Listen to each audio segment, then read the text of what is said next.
just thinking about how Star Wars comes out today, and I just got really excited about. I can't believe it!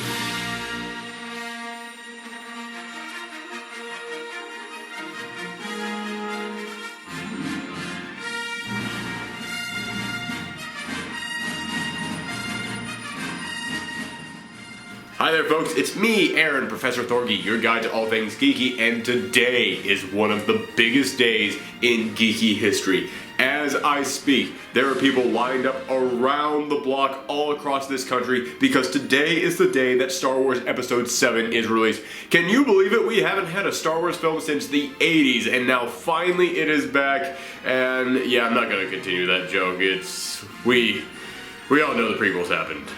But now there's a new hope, no pun intended, because the Star Wars franchise is in the hands of the people who have been killing it with Marvel, and oh my gosh, there could finally be another good Star Wars film. And I know that there is a whole group of people out there who have come to love the prequels. Kudos to you! But you might not want to watch the rest of this top 10. But, as I was saying, when they announced that Disney took over Star Wars and they were going to make Episode 7, geeks around the country's heads exploded because all of us had ideas for what we wanted to see. Because not only was Episode 7, 8, and 9 coming, but also new films featuring the rest of this universe. Every single year, we are going to get a new Star Wars film, and that is monumental because the possibilities, just like space, are endless. That was way too poetic for one of my videos. Yes, I, like geeks all across this country, instantly formed their own mental list of the things that they want to see in the upcoming Star Wars films, not just in the movies or in the stories themselves, but also just as far as the decisions and the directions that Disney decides to take this franchise. So here it is, my top 10 things that I want to see in the future of Star Wars. Now, before I begin, just a couple of clarifications. Number one, I am a fan of Star Wars, but I am a fan of the films. I never really got into the extended universe just simply because it was massive. So I might list off a couple of things that I want to see that you guys at home are going to be able to come in and go, oh, well, actually, they already explained that and already did in this comic. That's awesome. I don't know anything about that, so just be gentle. But the other clarification that I want to make is that by the time this video goes up, I will have seen Episode 7, but I'm recording this early, so at this moment, I haven't seen it yet. So a couple of the things that I put on this list might actually already be in Episode 7. So don't come in here and go, oh, well, clearly you haven't seen the movie. I'm admitting right now, I don't own a time machine. I have not already gone to the future to watch this movie yet. So alright, everybody just be cool.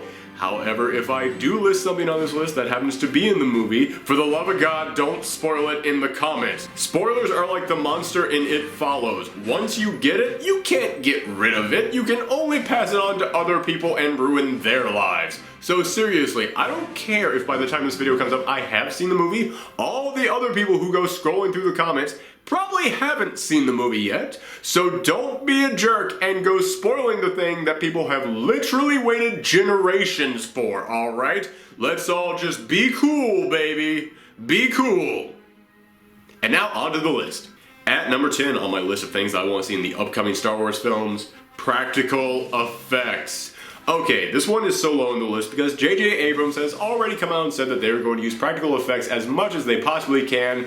But that's just on the movie he's working on. I'm speaking about every other movie that comes after that because, listen, the special effects in the prequels did indeed look nice. They looked very pretty. But the practical effects in the original trilogy just made that entire world seem real. It made it seem physical. And that kind of goes for practical effects in all movies. I have always sided on the side of practical effects because yeah, special effects look great, and you can do things with special effects that you just simply cannot do with practical effects, and I understand that. However, whenever you can use practical effects, I have always thought that they look better than special effects. So yes, come on guys, let's honor that tradition and also learn from past mistakes. Keep the practical effects in. And to really put a stamp on this argument, practical effects?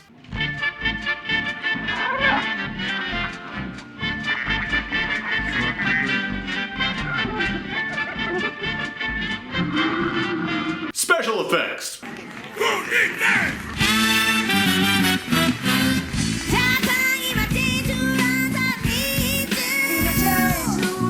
The defense rest. At number 9, characters from the comic books. Now, there have been Star Wars comic books pretty much ever since there was Star Wars. In fact, little fun fact, the very first Star Wars comic book came out the month before the very first Star Wars movie.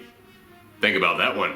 But as I was saying, so there have been Star Wars comics forever, but they were part of the extended universe, which means that they were basically fan fiction. They weren't actually canon. But now we're in a very unique situation because Disney owns both Marvel and Star Wars, and ever since that happened, Marvel has been able to start putting out Star Wars comics again, but for the first time ever, they're actually canon. These Star Wars comics are things that actually happened in this universe, and they have been creating a ton of new characters for these comics, and I love all of them. I think they're all really great, so I would love to see any of these characters pop up in the movies. I think that that would be a treat.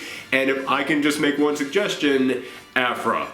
Give Aphra her own movie. Aphra is the assistant to Darth Vader. Darth Vader in his comics, he's basically going off and doing his own thing without the Emperor knowing about. But he was like, okay, well there's some places that I can't go without the Emperor knowing, so I'm going to hire you to go and do the work for me. And Aphra is basically the evil Indiana Jones. In fact, her first appearance, she was citing and quoting things from Indiana Jones, but flipping it with an evil switch in just a delightfully pleasant way. I loved reading that. And she's got 2 assistants who are basically the evil C-3PO and R2-D2 named 000 and BT-1. And oh my gosh, those guys are some of the most fun villains I have read in anything. For those of you not reading the comics, 000, he acts just like C-3PO, except he was designed not just for translation purposes, but also for torture and information extraction, and there is a delightful scene when he first meets Darth Vader, and Darth Vader goes, I am your master now.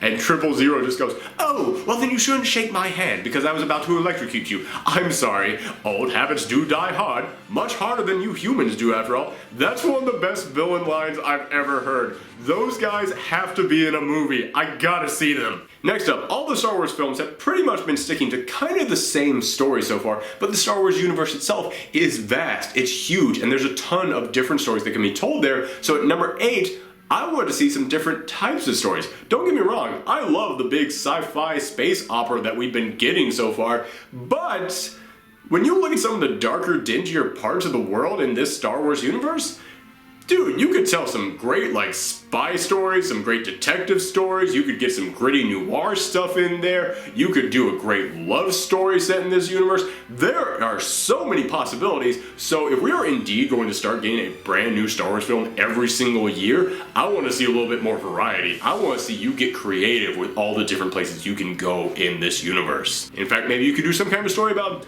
I don't know, a thief going after some relics in this action-adventure, archaeological theme thing.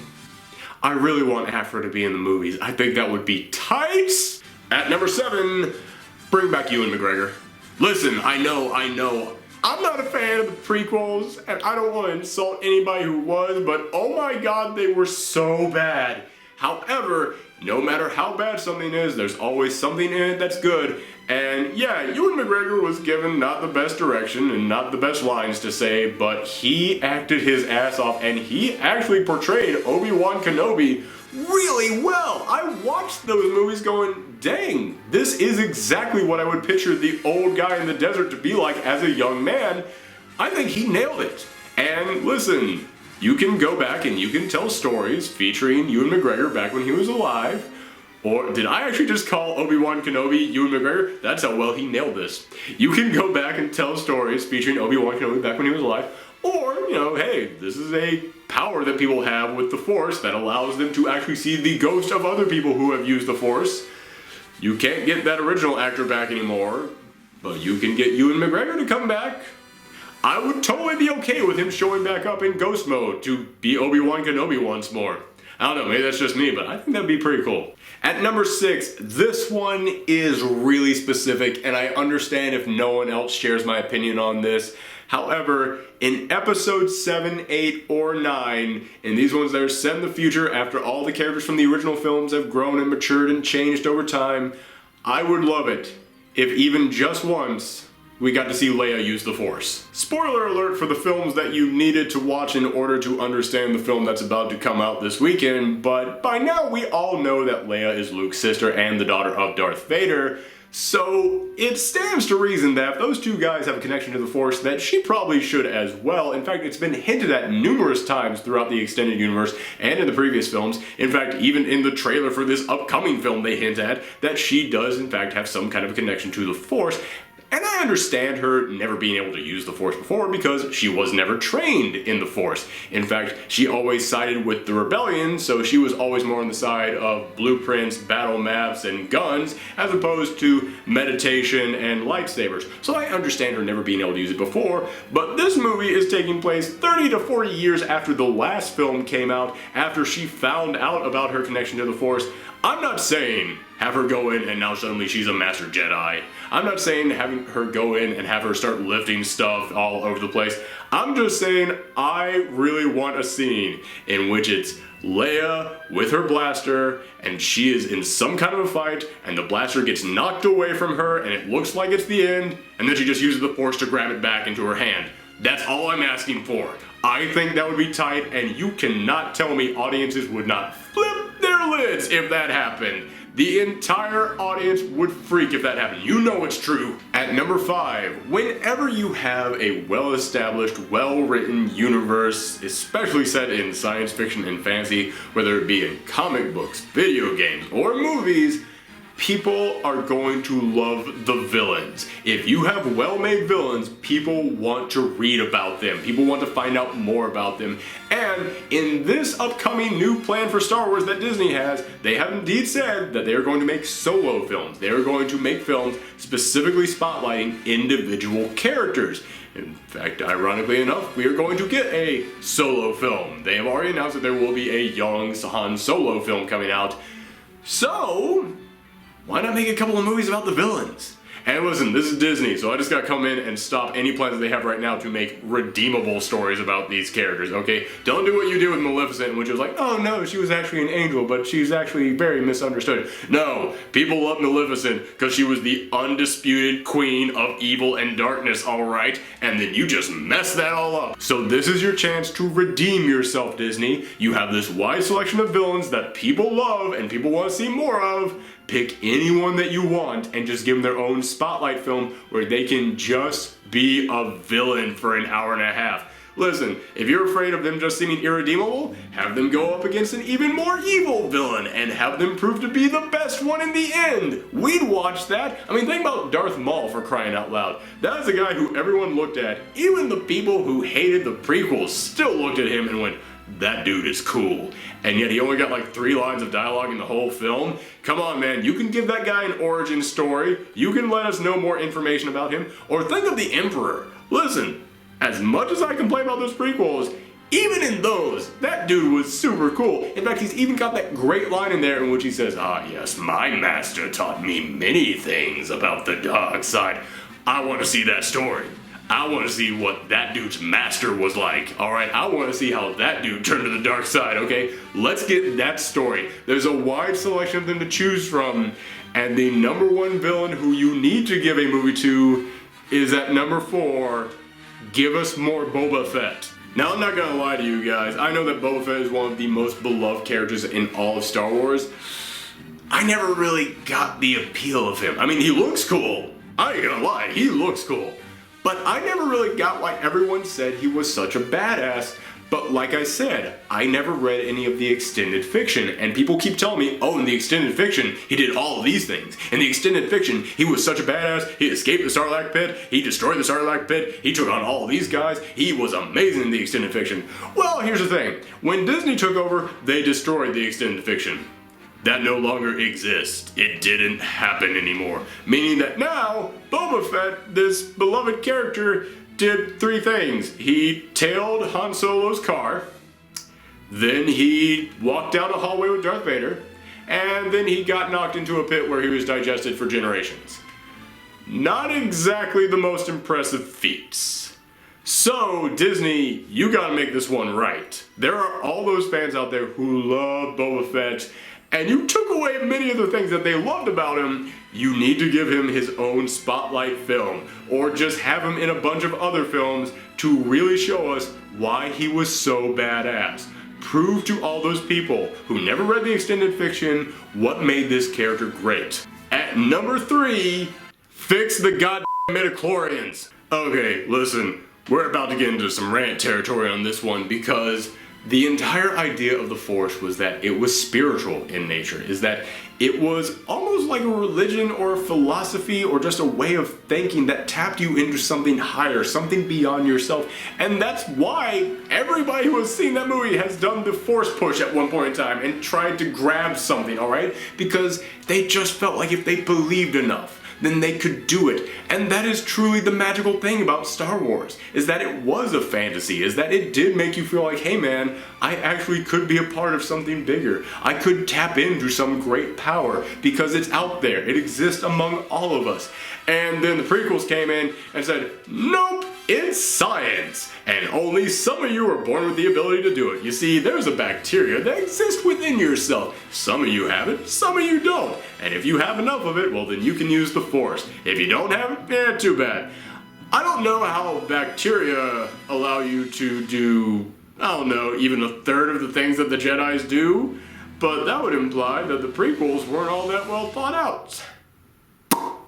So yes, in that one move, they kind of came in and just wrecked a lot of things that made the previous Star Wars films great. It is rare that one single line can come in and do that, but indeed, the midichlorians screwed up so much. And J.J. Abrams already came out and said, we ain't mentioning the midichlorians at all. That's great, but it's too late, brother. The damage is done. You have to do damage control now and come in and fix this. You have to come in and explain the midichlorians in a way that undoes all that. Something like just having someone come in and go, oh, midichlorians, yeah, they're not actually a thing. That's just what we call the Force around unbelievers because we know that they wouldn't understand it. I mean, think about it this way. If it was science, a thing that could actually be proven, why would Han be giving Luke grief about it? Why would Han be coming in and going, oh yeah, this is all just superstitious mumbo jumbo? That would be like coming in and going, oh yeah, white blood cells, that's all just superstitious mumbo jumbo. So yeah, you have to come in and explain this. Just come in and say, oh, well, actually that's what science thought it was at the time, but then the true belief of it being this great powerful thing came out. Something, man, you gotta explain it in some way, shape, or form that undoes that damage. And speaking of the prequels, the number 2 thing that I want to see in the future Star Wars films, I actually want to see more films set during the prequels, alright? Because, yes, there were numerous problems with the prequels. However, there were cool things happening in that world at that time. I mean, all you gotta do is just look at the Genndy Tartakovsky Clone Wars cartoons. Every single one of those 10-minute episodes would have made an amazing hour-and-a-half movie. I could easily see each of those being incredible. But everything else going in the main storyline, not so much. So I want to see movies that were set back during that time, focusing on some of the cooler stuff, and maybe just trying to avoid all of the bland dialogue and stilted acting, and oh boy.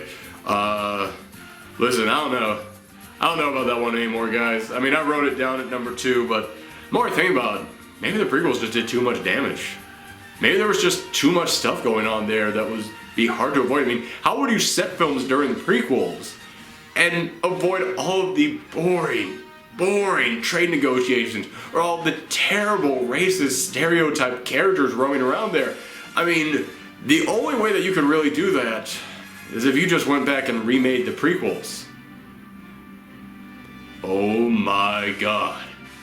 It just dawned on me. And by just dawned on me right now, I mean 5 hours ago when I wrote the script, but just go with me for now. So at number 1 on this list of things that I want to see in the upcoming Star Wars films, remake the prequels. I know, that is huge. I know that so many people would complain that they would come in and go, oh, well, you're changing the canon that's already been established. Brother, the prequels already did that. Do I have to bring up midichlorians again? There's so many things in the prequels that just make the main Star Wars films not really make sense anymore. In fact, let's be honest, there never really was that much of a Bible for the Star Wars films written out. Listen, I love the Star Wars films. I do, and I think that those original 3 films were amazing. But when you step back and look at the entire storyline overall, it's always been a series of films that just raise questions about its own continuity. Everything from the prequels coming up with the midichlorians and Darth Vader inventing C-3PO, but then that never ends up coming up ever again, to even in the very first film, you can't tell me that Luke and Leia weren't about to hook up in that movie, okay? The whole brother-sister thing, that didn't exist in that first film, alright? This has always been a series of films where the creators came in and went, oh, I have a better idea. Many times that was for the worse. See all those remakes of the original 3 films that George Lucas kept making.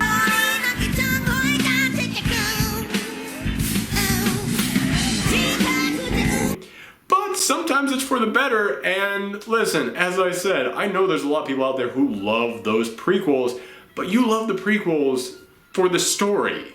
You don't love it for the acting. You don't love it for the dialogue. You don't love it for what is now some kind of cheesy special effects. At the time they were amazing, but come on man, practical effects would have aged so much better. And you don't love it especially, at least I hope you don't love it, for the horribly racist depiction of characters. So listen, there is a good story there. There truly is. The story of this poor young kid being introduced to the Jedis, being corrupted by evil.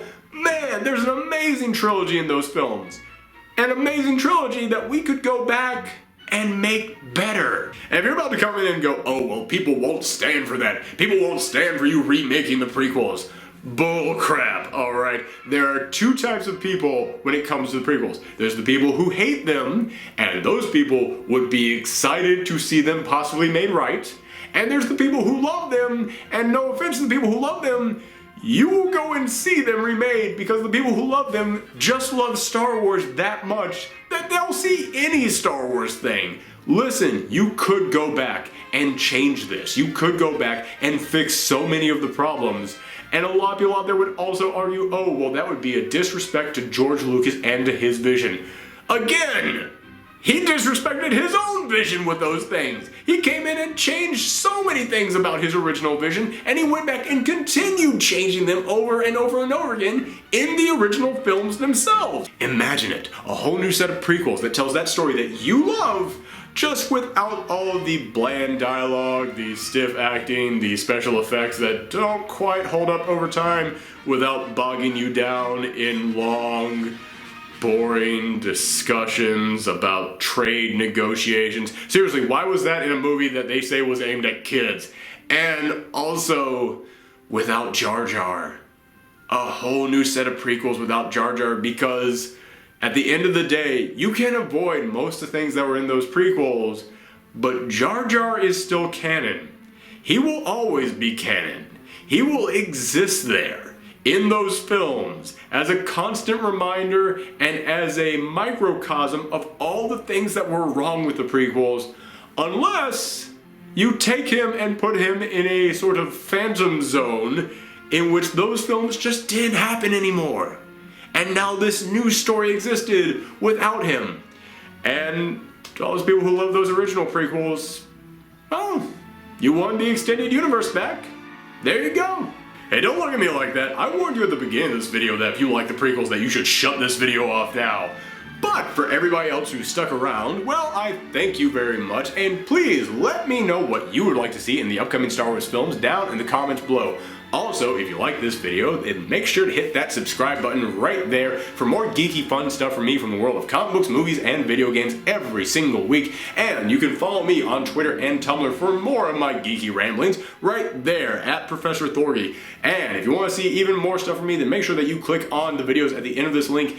And I know this is a lot of ands, but if you guys could share this video, it would help me out a whole lot. Seriously, there are a ton of Star Wars message boards out there who would probably love to get very angry at this video, so don't post them on those, but post them on other places that you think might enjoy them.